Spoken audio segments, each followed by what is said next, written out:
बिस्मिल्लाहिर्रहमानिर्रहीम। अस्सलाम वालेकुम डियर स्टूडेंट्स। आज आपके लिए बहुत इन्फॉर्मेटिव वीडियो लाया हूँ जो कि आपके लिए बहुत ज़्यादा यूज़फुल है। काफ़ी सारे न्यू स्टूडेंट्स, 9th क्लास के न्यू स्टूडेंट्स को ये दुश्वारी पेश आती है, how to solve the paper या how to start our paper. तो हमने अपने पेपर को स्टार्ट कैसे करना है और हमें स्टार्टिंग जो है क्वेश्चन पेपर कैसा आएगा, ये क्वेश्चन पेपर से पहले क्या चीज़ हमने फ़िलअप करनी है।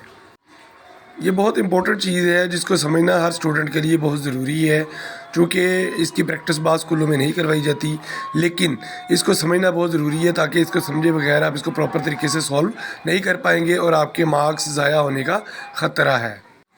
ये वो बबल शीट है जिसको हमने फिल करना होता है। इसमें हम अपना रोल नंबर, इसमें पेपर कोड और बाकी जो बायोडाटा हमारा है, जो रोल नंबर स्लिप पे अवेलेबल है, उसके अकॉर्डिंग हमने इसके अंदर बबल शीट को फिल करना होता है। ये बहुत ज़रूरी है और इम्पोर्टेंस है रखती है।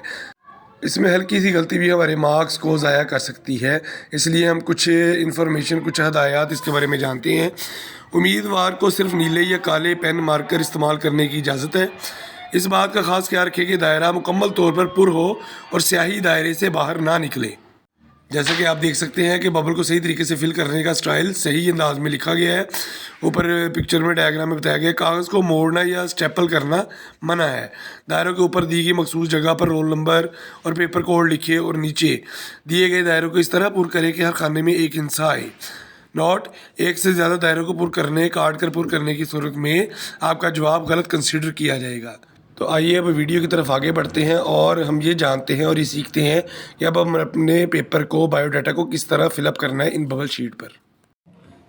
जी तो बॉयज़, अब हम देखते हैं कि हमारा रोल नंबर जो रोल नंबर स्लिप पे आया है, फॉर एग्जांपल आपको मैं बता रहा हूँ कि किस तरह हमने अपनी बबल शीट को फिल करना है, अपने बायोडाटा को इस बबल शीट पे फिल करना है। रोल नंबर है जी आपके पास 407861 और पेपर कोड भी आपका 4 डिजिट का है, 4903।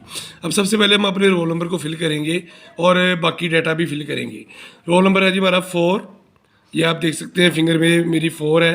फर्स्ट लाइन में आपने इस 4 पे जाना है और 4 को बबल को आपने फिलअप कर देना है। आपको मैंने इंस्ट्रक्शंस दी हैं कि दायरे से बाहर आपका नहीं आना चाहिए। नेक्स्ट आपका डिजिट जो है वो 0 है। मेरी फिंगर सेकंड डिजिट पे गई है, तो सेकंड रो में रोल नंबर वाले खाने में गए और 0 को बबल को हमने क्या कर दिया, फिलअप कर दिया। 4 भी फिल हो गया, 0 भी फिल हो गया। थर्ड डिजिट जो है 7 है, थर्ड लाइन में 7 पे आना है। बड़े ही ध्यान से कॉन्शियस होकर बेटा आपने इस चीज़ को फिलअप करना है, ये आपके मार्क्स के लिए बहुत ज़रूरी है। तो अगर हल्की सी भी मिस्टेक होगी तो आपका पेपर कैंसिल हो सकता है, ज़ाया हो सकता है या मार्क्स उसके नहीं लगेंगे। अब फोर्थ डिजिट आपका 8 है, फोर्थ डिजिट आपका क्या है, 8। तो अब हम फोर्थ लाइन में 8 को बबल फिलअप करेंगे। ये 8 हमने फिलअप कर दिया। उसके बाद हमारा जो फिफ्थ डिजिट है वो 6 है। रोल नंबर का फिफ्थ डिजिट क्या है, 6। अब 6 को फिलअप करेंगे। ये 6 को फिलअप कर दिया। अब लास्ट आपका जो डिजिट है वो 1 है। रोल नंबर का 6th डिजिट 1 है। और फिर अब हम 6 खाने में जाएंगे, रो में जाएंगे और इसमें हम क्या करेंगे, 1 को सर्कल कर देंगे। ये आपका रोल नंबर फिलअप हो गया। अब इसके बाद हम चलते हैं जी पेपर कोड की तरफ। पेपर कोड भी बड़े ही कॉन्शियस तरीके से आपने फिलअप करना है। उसका मेथड क्या है, उसका मेथड भी यही है। उसने अलग सेपरेट आपको बॉक्स दिया हुआ है 4903। तो फर्स्ट डिजिट 4 है, 4 में चले गए, आपने 4 को फिलअप कर दिया। इसमें जल्दबाजी नहीं करनी, बड़े ध्यान का मामला है ये। और सेकंड डिजिट 9 है, तो 9 को फिलअप कर दिया आपने। उसके बाद आपने 0, अब थर्ड डिजिट आपका क्या है, 0 है, तो 0 पे थर्ड खाने में आपने जाके 0 को फिलअप कर देना है। और फोर्थ डिजिट आपका 3 है, तो आपने 3 को फिलअप कर देना है। ये आपका मैटर हो गया जी। रोल नंबर भी फिल हो गया और आपका पेपर कोड भी फिल हो गया 4 डिजिट का। उसके बाद नेक्स्ट हम चलते हैं, आगे बढ़ते हैं।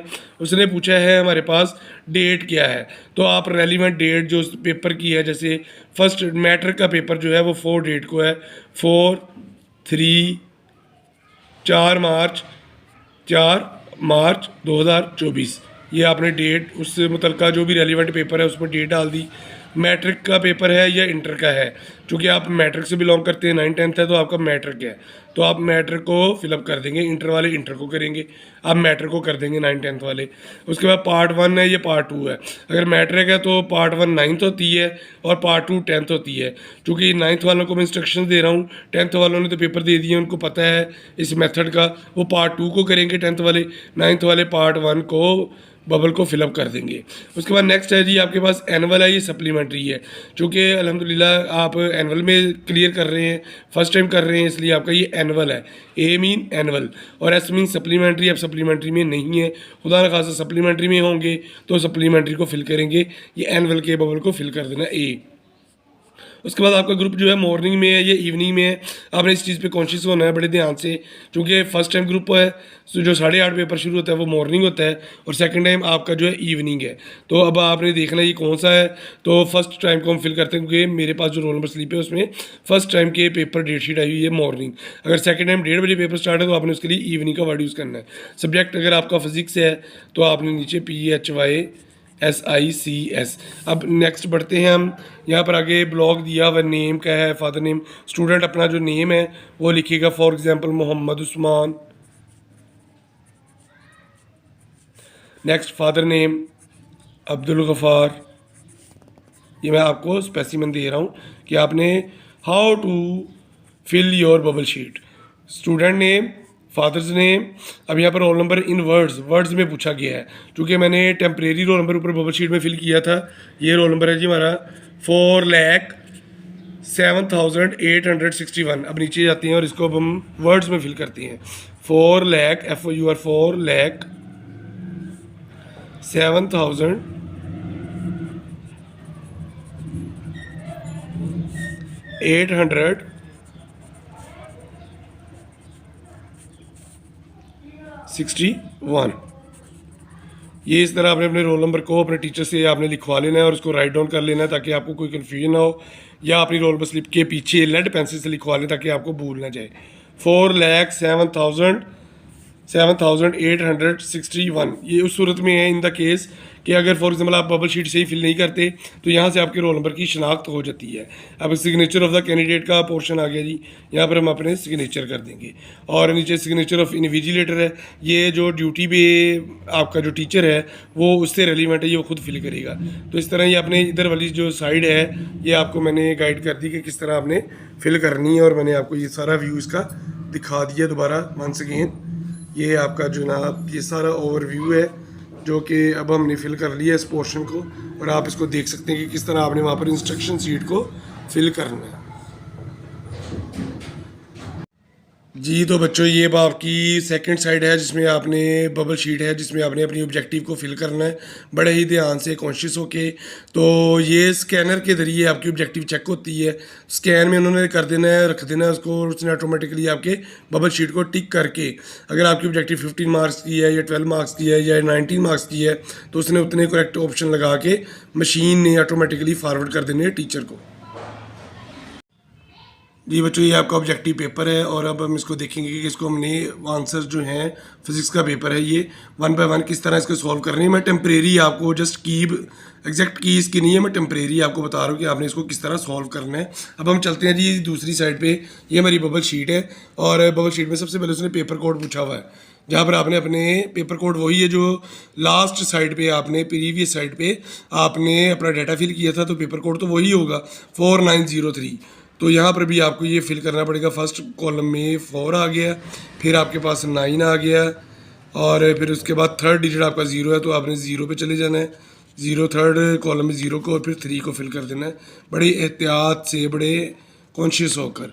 अब हम चलते हैं अपनी ऑब्जेक्टिव की तरफ। फॉर एग्जांपल आपका जो ऑप्शन है वो क्या है, फ़र्ज़ करें कि ए फर्स्ट ऑप्शन जो है आपका सी आंसर ठीक है, सी आंसर ठीक है, तो आपने सी को फिल कर देना है। आपने अपनी क्वेश्चन आंसर से MCQ शीट से वहाँ से देखना है जो रेलिवेंट आंसर है। सेकंड फॉर एग्जांपल बी है तो बी को लगा देना है आपने बड़े ही ध्यान से उधर से चेक करके, और अगर डी ऑप्शन है थर्ड का तो डी को फिल कर देना है। अच्छा एक और चीज़ मैं आपको बताना चाहता हूँ, दायरे से बाहर आपका नहीं आना चाहिए और ये ब्लैक या ब्लू मार्कर से पॉइंटर से आपने करना है। एक और चीज़ बड़े ही ध्यान से, अगर तो उर्दू का पेपर है तो उसमें क्या होता है अलिफ बे जीम दाल होता है, तो अलिफ ए को शो करता है, बे बी को शो करता है, जीम सी को शो करता है और दाल जो होता है ना वो डी ऑप्शन को शो करता है। फ़र्ज़ करें कि उर्दू के पेपर में आपका जीम ऑप्शन ठीक है तो जीम ऑप्शन किसको शो करेगा, फोर्थ वाले का जीम ऑप्शन ठीक है, तो जीम का मतलब है सी। आपने फोर्थ वाले में सी को, आंसर शीट आपको इंग्लिश में ही मिलेगी, बबल शीट आपको इंग्लिश में ही मिलेगी और आपने इंग्लिश में फिल करनी है। वहाँ पर आपको अली बे जीमदार की कंडीशन नहीं आएगी। और एक और चीज़ बच्चों याद करते रखिएगा, मैं आपके ऑब्जेक्टिव पेपर में आपका हमेशा पेपर जो है स्टार में होता है, 1 स्टार 2 स्टार 3 स्टार 5 स्टार तक पेपर होता है और ये शफलिंग की होती है। वहाँ पर चीटिंग केस बिल्कुल नहीं होता है, क्योंकि अगर एक बच्चा जो है उसका जो MCQs दूसरे नंबर पे है तो मे बी जो पीछे बच्चा बैठा हुआ है उसका जो MCQs वही वाला है वो 8वें नंबर पे हो। तो इसलिए बड़े कॉन्शियस हो कि इसको बबल शीट को फिल कीजिएगा। ये आपकी ऑब्जेक्टिव मार्क्स जो है बहुत इंपॉर्टेंट रखते हैं और काफ़ी सारे बच्चे यहाँ से अपने मार्क्स ज़ाया कर बैठते हैं। तो बेस्ट ऑफ लक, एग्ज़ाम्स करीब आने वाले हैं, मेहनत करें। Once again best of luck, जज़ाकल्लाह।